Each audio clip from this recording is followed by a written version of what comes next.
ভক্তচরণে প্রণতি নিবেদন করে আজকের কিছু ভগবান ভক্তের কথা আলোচনা হবেন।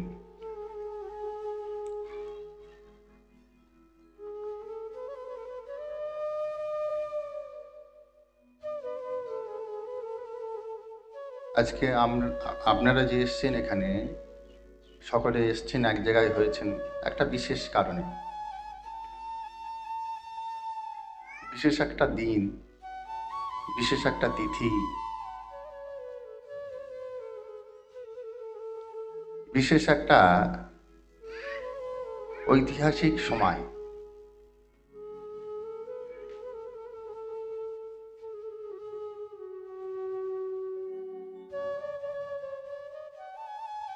সব ভক্তরা এসছেন এই বিশেষ কারণটায়।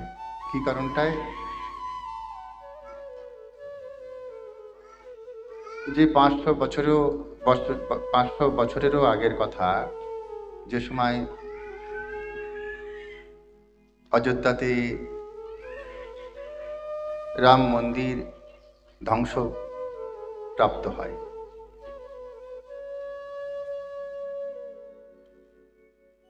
প্রত্নতত্ত্ববিদরা তারা দেখেছেন যেখানে মসজিদ নির্মাণ ছিলেন, বাবরি মসজিদ, তার নিচে সমস্ত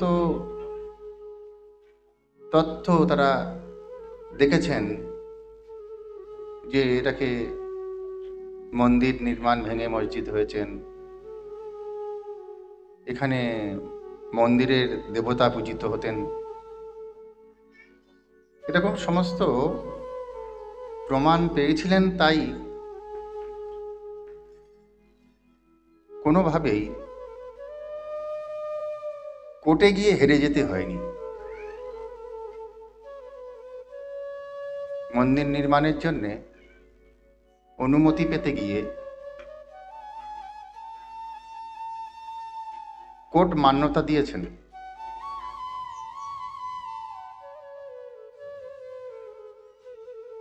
তো এটা একটা বড় প্রাপ্তি। ত্রেতা যুগে রামচন্দ্র ভগবান এসছেন, মর্যাদা পুরুষোত্তম বলা হয় তাকে।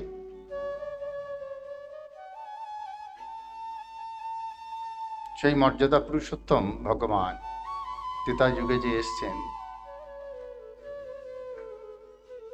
তার মন্দিরটা আবার ফিরে আসা, তাকে তার জায়গায় ফিরে পেয়ে তাকে প্রতিষ্ঠা করতে পেরে এমন একটা আনন্দের দিন আজকে। সেই দিনটার কথা তো জগৎবাসী কেউ ভুলবেন না।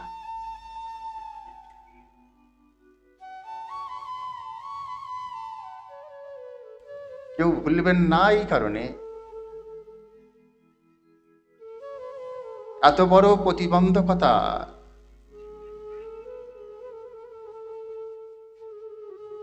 ভারতবর্ষের স্বাধীনতার পরবর্তীকালে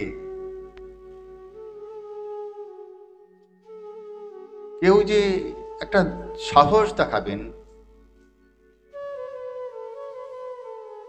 যেখানে একটা কিছু ছিল সেটার জন্য পুনর্প্রতিষ্ঠার যে ব্যবস্থা, তার যে চেষ্টা,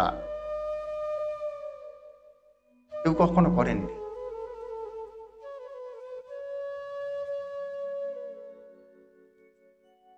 তিনি করলেন, হয়তো তাকে দিয়ে তার কাজটা রামচন্দ্র প্রভু করাতে চেয়েছেন, তাই হয়েছে।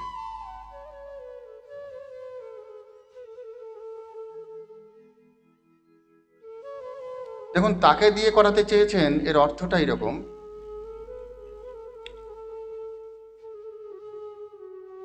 যার নিষ্ঠা নেই, সংযম নেই, যার অধ্যবসায় নেই, যার ভক্তি নেই, ভগবান তো তার কাছে প্রকট হবেন না। ভগবান তো প্রকট হবেন সেখানে, তাকে প্রকট করবেন এমন কেউ যোগ্য তার হাতেই প্রকট হবেন।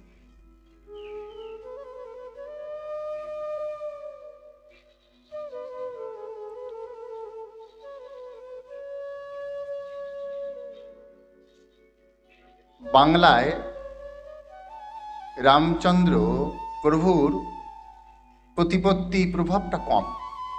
এটা হিন্দি বলয়ে যতটা, এখানে ততটা না। এখানে রাম ভক্ত কম আছে, এখানে কৃষ্ণ ভক্ত বেশি আছেন, এখানে শিব ভক্ত বেশি আছেন, মায়ের ভক্ত বেশি আছেন।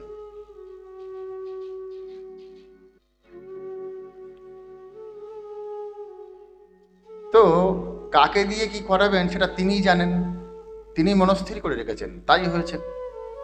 কেন কথাটা আসছে? কথাটা আসছে এই কারণে যে মহাপ্রভু এসছেন 500 বছরেরও বেশি সময় হলো।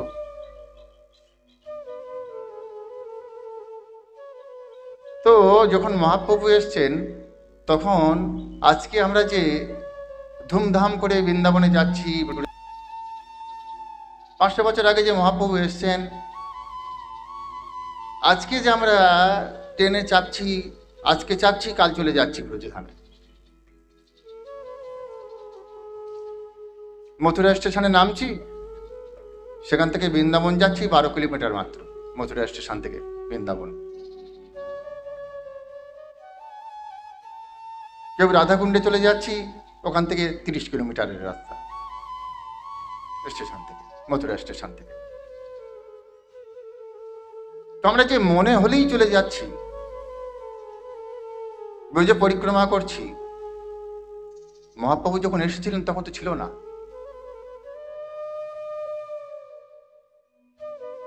আজকের বৃন্দাবন আমরা যে দেখছি, সেই মন্দিরময় যে ব্রজভূমি, এ তো ছিল না সেই সময়, সবটাই লুপ্ত হয়ে গেছেন। ত্রেতা যুগে রামচন্দ্র প্রভু এসছেন, পরে দাপরে লীলা পুরুষোত্তম কৃষ্ণ ভগবান এসছেন। তো লীলা পুরুষোত্তম কৃষ্ণ ভগবান এসছেন, তারপরে 5,500 বছর কেটে গেল, লুপ্ত হয়ে গেছেন ব্রজধাম, ব্রজভূমি। আবার এই ব্রজভূমিকে পুনরুদ্ধার করেছেন। যদি মহাপ্রভু না আসতেন, যদি আমরা নিমাইকে না পেতাম, তাহলে আজকে যে আমরা যেমনভাবে যেমন ইচ্ছা যখন ইচ্ছা এই যে চলেছি ব্রজধামে, এটা আমরা তখন পেতাম না, কিছু জানতাম না, তো কিছু ছিল না। আজকে আমরা নিয়ম সেবার মাসে রাধাকুণ্ডে গিয়ে রাত্রি বাস করছি।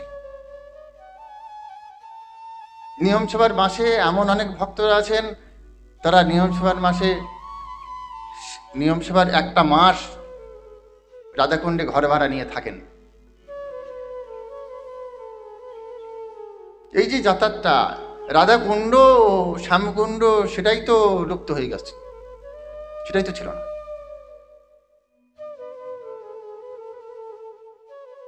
মন্দির আছে, বিগ্রহ নেই, এমন অবস্থায় আছে। তাহলে সেসবগুলো প্রকট হয়েছেন, প্রকট করেছেন কাদের দিয়ে? মহাপ্রভু এক এক করে স্বর গোস্বামীকে পাঠিয়েছেন, সেখানে পাঠিয়ে প্রকট হয়েছেন বিগ্রহ। কেউ জঙ্গলে পড়ে আছেন মাটির নিচে, কষ্ট পাচ্ছেন এই শীতে, বর্ষায়, জলে। মাধবেন্দ্রপুরী মানে মহাপ্রভুর গুরুদেবের গুরুদেব।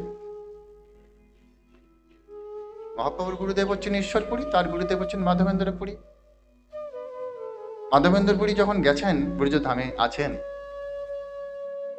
তখন গোপাল আদেশ করছেন, স্বপ্ন দেখাচ্ছেন, স্বপ্ন দেখছেন মাধবেন্দ্রপুরীকে যে আমি খুব কষ্টে আছি, মাটির নিচে আছি, জঙ্গলের ভিতরে আছি, মাধব তোমার পথ তাকিয়ে বসেছিলাম, তুমি এসেছো, তুমি উদ্ধার করো আমাকে।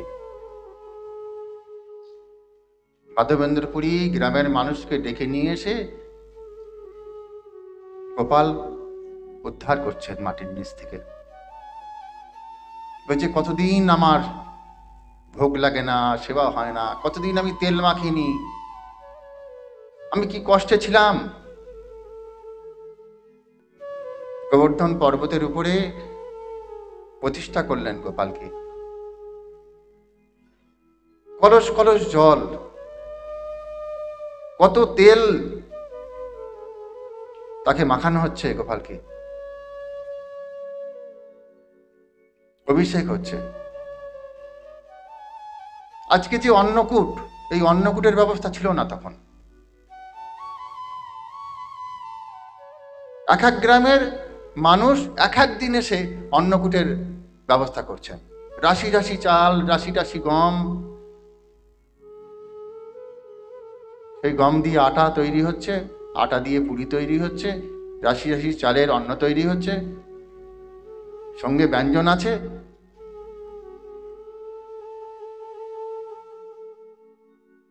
এটা মাধবেন্দ্র পুরী হাত দিয়েই হয়েছিলেন।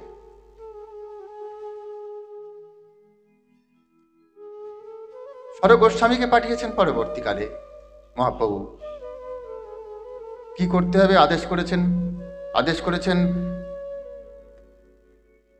লুপ্ত ব্রজভূমি উদ্ধার করতে হবে। তোমাদের কাজ কি? যখন রূপ গোস্বামীকে পাঠাচ্ছেন, বলছেন লুপ্ত ব্রজভূমি উদ্ধার করতে হবে, ব্রজধাম উদ্ধার করতে হবে, বিগ্রহ উদ্ধার করতে হবে, গ্রন্থ প্রণয়ন করতে হবে। গ্রন্থ প্রণয়ন করতে হবে সেটা শাস্ত্রের প্রামাণ্য শ্লোক উল্লেখ করে করে, তোমার ইচ্ছা মতো নয়। তোমার খেয়াল হলো তোমার মন গড়া কথা লিখলে হবে না।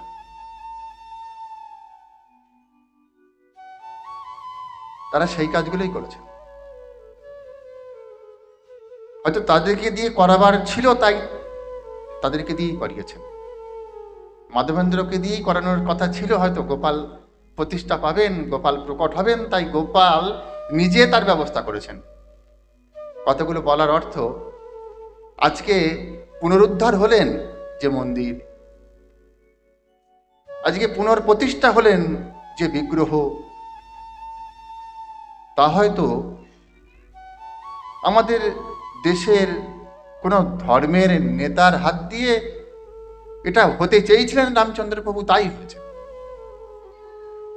যদি তা না হয়, মনে করুন এই ঠান্ডায় ওখানে 5 ডিগ্রি সেন্টিগ্রেড তাপমাত্রা,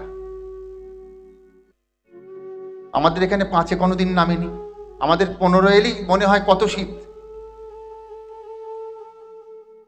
12, 15 সচরাচর খুব, তাই 12তে আসে হয়তো দুই একদিনের জন্যে।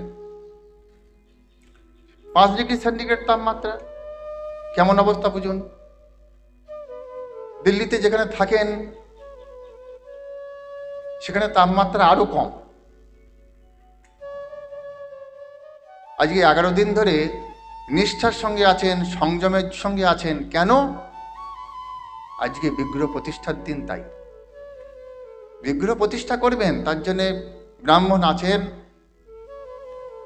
কাশীর পণ্ডিতরা আছেন, কিন্তু তবুও তিনি সংযম ব্রত পালন করছেন। কি? 11 দিন ধরে শুধু নারকেলের জল নিচ্ছেন, আর কিছু নিচ্ছেন না।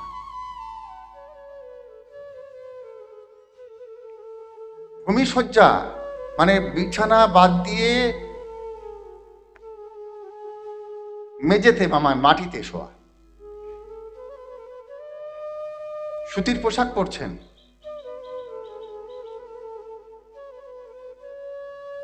মানে অনাড়ম্বর জীবনযাপন করছেন।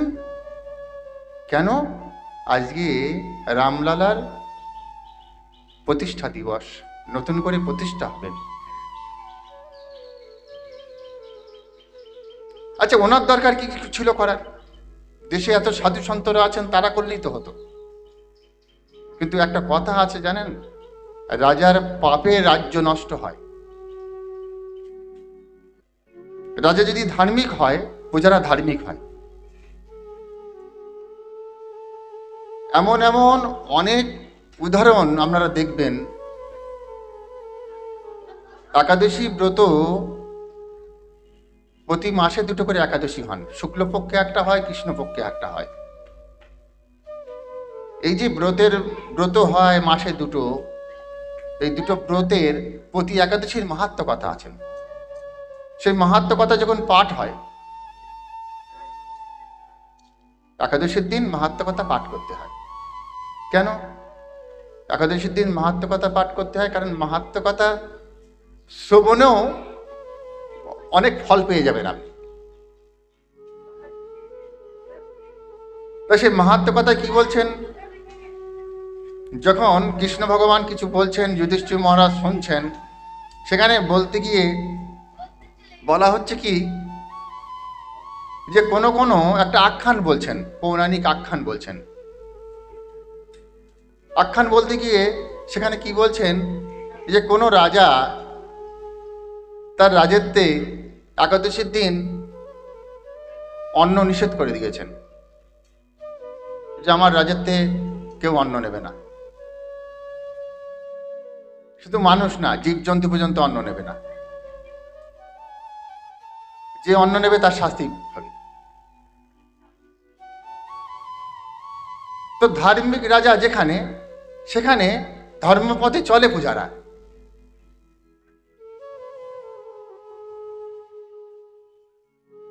তাই আজকে বিশেষ দিন, তাই আজকে বিশেষ দিনে আপনারা উপস্থিত হয়েছেন সকলে এক জায়গায়। শুধু আপনারা সকলে নয়, এরকম প্রতিটা গ্রামে গ্রামে সকলেই আজকে বিশেষ দিনের জন্যে এক জায়গায় হচ্ছেন, সারা ভারতবর্ষ জুড়ে।